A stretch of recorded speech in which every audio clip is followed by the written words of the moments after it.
नमस्कार दोस्तों, आज मैं आपके लिए एक नई कहानी लेकर आया हूँ, जहाँ आप जान लेंगे कैसे एक पड़ोसी भैया भाभी का सैया बन बैठा। नमस्ते दोस्तों, मेरा नाम पूजा है और मैं 28 साल की शादीशुदा औरत हूँ। कुछ ही महीने पहले मैं नईनवेली दुल्हन बनकर भोपाल रहने लगी हूँ। आज मैं मेरे जिंदगी की एक ऐसी घटना साझा करने आई हूँ जिसने आज तक मेरे दिल के कोने में एक धास जगह बना रखी है। शादी के कुछ ही दिनों बाद उमंग ने अपना कामकाज संभाला। बहुत ही अच्छे तरीके से संभाल रहे थे। उनके ऑफिस जाने के बाद मैं दिन भर अकेली रहने लगी। शहर के अकेलेपन से मेरा मन उबने लगा, पर क्या करूं, यहाँ कोई जान पहचान वाला भी तो नहीं था। अकेलेपन ने मुझे मानो खाए जा रही थी। घर वालों की भी बहुत याद आती है। रोज बात तो हो जाती थी घर वालों से, फिर भी एक खाली खाली सा लगता है। सुबह पति को खाना बनाने से लेकर सब कुछ करके देती हूँ, मगर जब वो ऑफिस चले जाते हैं और मैं एकदम अकेली हो जाती हूँ, कारो भी तो क्या, किसी भी काम में मन नहीं लगता। यहाँ तक टीवी भी देखने की इच्छा नहीं होती थी। मुझे अगर कोई दोस्त मिल जाती तो मैं तब बहुत खुश होती शायद। हेलो दोस्तों, नमस्कार दोस्तों, अगर इस कहानी ने आपके मन को पिघला दिया हो तो इसे शेयर करना ना भूलें। और दोस्तों, आपको ये कहानी कैसी लगी जरूर बताएं कमेंट में। दोस्तों, चैनल पे नए हैं तो चैनल को लाइक और सब्सक्राइब कर दीजिए। दोस्तों, वीडियो देखने के बाद आप लोग भूल जाते हैं सब्सक्राइब करना, प्लीज सपोर्ट कीजिए। 1K सब्सक्राइब कंप्लीट करने में मुझे सपोर्ट कीजिए और बेल आइकन को भी प्रेस कर दीजिएगा। धन्यवाद। अब कहानी शुरू करते हैं। दोस्तों, एक दिन दोपहर का खाना खाने के बाद मैं ऐसे ही छत पर गई तो मेरी मुलाकात हमारे बिल्डिंग में रहने वाले विशाल भैया से हुई। वो मुझे देख रहे थे और मैं भी उनको देख रही थी। फिर एक प्यारा सा स्माइल दिए दोनों एक दूसरे को देखते हुए। विशाल भैया बहुत कोमल किस्म के इंसान है। दोस्तों, पहले परिचय में ही मैं उनके कोमल स्वभाव से और उनकी प्यार भरी बातों से बड़ी प्रभावित हो गई। मेरे अकेलेपन में मुझे जैसे एक नया सहारा मिल गया, एक नया दोस्त मिल गया। वो भी अकेले थे। उनके घर पे किसी को आते जाते नहीं देखा कभी मैंने। वैसे तो मैं विशाल को भैया जी कहकर बुलाती थी, पर धीरे धीरे उनकी इन्हीं रूबियों के कारण मेरे दिल में उनके लिए प्यार जागृत होने लगा। मैं एक शादीशुदा औरत थी। मुझे पता चला है कि दुर्भाग्यवश भैया जी का भी अभी 2 साल पहले उनका अपनी बीवी मीनू से तलाक हो चुका था। विशाल भैया जी मुझसे 8 साल बड़े थे, पर देखने से बिल्कुल नहीं लगता है कि वो मुझसे 8 साल बड़े हैं। पर उनके व्यवहार से कभी उन्होंने मुझे ये महसूस नहीं होने दिया, बल्कि हमेशा वे मेरे साथ एक दोस्त के भांति हंसी मजाक कर लेते थे। मेरे लिए कुछ ना कुछ ले ही आते थे बाजार से। मैं खुश हो जाती थी, फिर मैं भी कुछ ना कुछ बना के उनको खिलाती थी। ऐसे करते करते धीरे धीरे मुझे वो पसंद आने लगे। मैं प्यार कर बेटी, पर मुझे पहले तो समझ नहीं आया कि मैं कैसे उनके दिल की बात जान सकूं, कि वो भी करते हैं कि नहीं प्यार मुझसे। तो मैंने ही थोड़ा आगे बढ़ते हुए उन्हें इशारे देने की कोशिश करते रहे और जानबूझकर उनके सामने कुछ गिरा देना, उनके पीठ पर हाथ घुमाना, कंधे पर सर रखकर बातें करना, ऐसे कई तरीके अपना कर मैं भैया जी के दिल में झांकने लगी। वैसे मैं बहुत ज्यादा भावुक इंसान हूँ। किसी की दुख मुझसे देखा नहीं जाता। भैया जी का अकेलापन मुझसे देखी नहीं जा रही थी। भैया जी भी अकेले थे और तलाक के बाद शायद उन्हें कभी किसी का प्यार प्राप्त नहीं हुआ था। आखिर मैं सफल हुई। मेरी उनके लिए ऐसे प्यार करना, उनका सब कुछ ख्याल और अच्छे से उनका देखभाल करना, उनको मेरे तरफ खींचने लगे और मैंने कई बार उनको मेरी तरफ प्यार से घूरते हुए भी देखा था। मेरी तरफ देखकर कई बार उनकी प्यार जग जाती थी। मेरे हाथ के स्पर्श से उनके प्यार वाली तरंगे भी मैंने कई बार महसूस की थी। शायद उन्हें भी पता चल चुका था कि मैं ये सब जानबूझकर कर रही हूँ। वो मुझे देख के एक प्यारी सी हंसी हमेशा देते थे। वो जानते थे मेरे दिल में उनके लिए प्यार है। यह बात उन्होंने भी समझ ली थी, पर हमारे रिश्ते और समाज की मान मर्यादा के डर से हम दोनों भी आगे बढ़ने से ढतरा रहे थे। और परेशानी यह भी थी कि पहल कौन और कैसे करे। पर जब दो दिल मिलना चाह रहे थे तो किस्मत कैसे उनको जुदा कर सकती थी।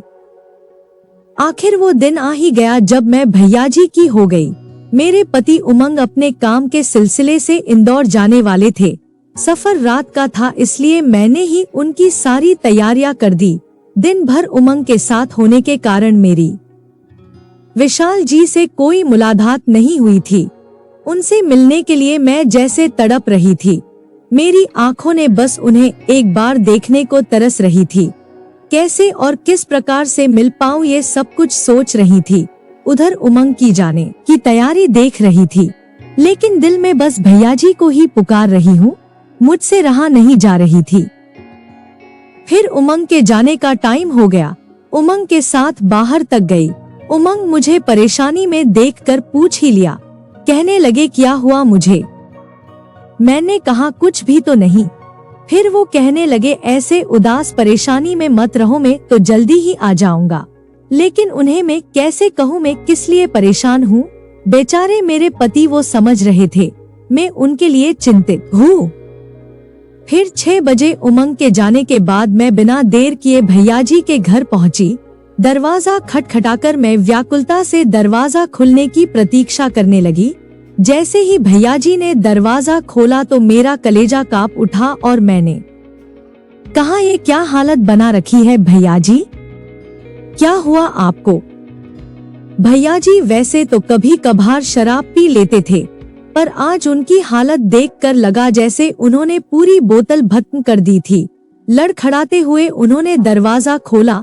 लाल लाल आंखें और आंखों से बहता पानी देखकर मुझे एहसास हुआ कि वे जरूर कुछ परेशानी से गुजर रहे हैं। सहारा देते हुए मैं उनको अंदर ले आई और सोफे पर बिठा दिया। मुझे गुस्सा आ रही थी। मैं इतने व्याकुलता से आपसे मिलने के लिए तरस रही थी और आप इतनी शराब पीने पर मैंने डांटते हुए कई सारे सवाल एक साथ कर दिए उनको। अपने आप को संभालते हुए उन्होंने मुझे देखकर कहा आज मीनू ने दूसरी शादी कर ली। मैं इंतजार कर रहा था कि शायद वह वापस आ जाएगी। दोस्तों, मीनू भैयाजी के पत्नी है, पर मुझे आश्चर्य था कि क्या सच में कोई पुरुष इतना कोमल और संवेदनशील हो सकता है। तलाक के 2 साल बाद भी वे अकेले थे। कोई दूसरा मर्द होता तो अब तक 50 औरतों के साथ प्यार कर चुका होता। उनके हाथ से दारू का गिलास छीनते हुए मैंने कहा अरे, तो क्या अब अपने आप को तकलीफ दोगे। आपके पत्नी तो अपनी खुशियां ढूंढ ली, आपको किसने रोका है। मेरे तरफ गीली आंखों से देखकर भैयाजी बोले बहुत प्यार करता था मैं मीनू से, पर शायद मेरी किस्मत में। बोलते ही मैंने उनके ओंठों पर हाथ रखकर मैंने उनको आगे बात करने से रोक लिया। उनका हाथ सहलाते हुए मैं उनको संभालने की कोशिश करने लगी। लाल आंखों से भैयाजी मुझे देख रहे थे तो मैं उनके सामने आकर खड़ी हुई और उनका सर अपने तरफ लाते हुए उनके बाल सहलाने लगी। उनका चेहरा ऊपर कर मैंने उनके आंसू पोंछे और कहा अब वो प्यार नहीं करती तो क्या हुआ। आपको चाहने वाले और लोग भी तो हैं। जो छोड़ के गया उस पे आंसू क्यों बहाने। अपने आंसू पोंछते हुए वो बोले अब है ये कौन मेरा इस दुनिया में, सब कुछ खत्म हो गया पूजा। असल में मुझे यह बाद में पता चला कि विशाल भैया बचपन से ही अनाथ थे। उनके माता पिता उनके जन्म के बाद 1 साल ही किसी हादसे में गुजर गए थे। उनका चेहरे के पसीने चिपकने के कारण मेरा रुमाल गीला हो रहा था, पर आज पहली बार उनका वह स्पर्श मेरे अंदर एक प्यार निर्माण कर रहा था। पता नहीं मुझ में कहां से इतनी हिम्मत आ गई कि मैंने उनके माथे पर चूमते हुए कहा ऐसे कैसे सब खत्म होगा, हम मर गए हैं क्या। आज मैं उनसे सब कुछ कह दिया। कहा सच कहूँ भैयाजी, हम तो आपसे पहले दिन से ही प्यार करते हैं। अपनी आंखों से पानी पोंछकर मेरे तरफ आश्चर्य से देखते हुए भैयाजी बोले, पर पूजा तुम तो उमंग की पत्नी हो, ये सब गलत है। समाज और तुम्हारे पति जब सुनेंगे क्या कहेंगे और क्या सोचेंगे, कभी सोच के देखा? मैंने भी ताव में आकर कहा, हाँ हूँ मैं उमंग की पत्नी, पर आज से आपकी मीनू हूँ। करोगे ना अपने मीनू से प्यार? मीनू आपसे बेइंतहा प्यार करती है, आपने पति से भी ज्यादा प्यार आपसे करती है। आए भैयाजी चुप रहे, एकदम शांत। उनकी तरफ से कोई जवाब न आने पर मैं उनसे दूर हुई तो उन्होंने मेरा हाथ पकड़ लिया। निराश आंखों से मुझे देखते हुए उन्होंने मुझे रोक लिया। उन आंखों का इशारा मेरे लिए काफी था।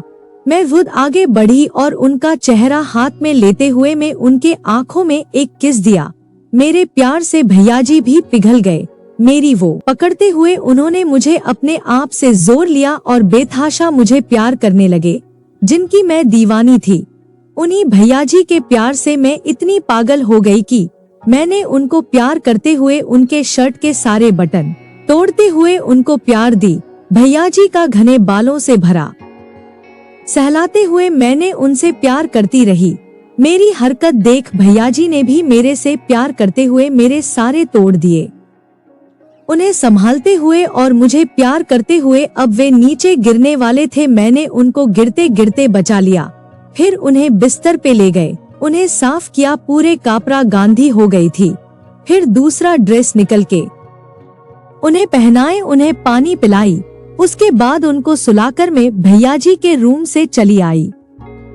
दूसरे दिन जब सुबह भैयाजी छत पर आए और मुझे देखा तो वो नजरें नहीं मिला रहे थे मुझसे। रात को जो कुछ हुआ उसका गुस्सा मेरे अंदर तो थी ही, ऊपर से भैयाजी मुझसे नजरें नहीं मिला रहे थे।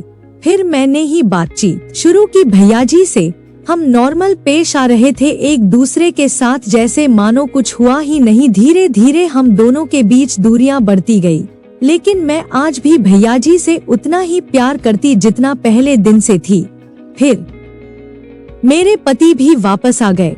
फिर से मेरी जिंदगी पहले की तरह हो गई। सेम रूटीन चल रहे थे, लेकिन मेरे दिल और दिमाग में सिर्फ भैयाजी, उन्हें सोचते हुए सोना, खुद के मन को संतोष करना, मन ही मन उन्हीं को सोचते हुए सब कुछ करना, यही चलती रही।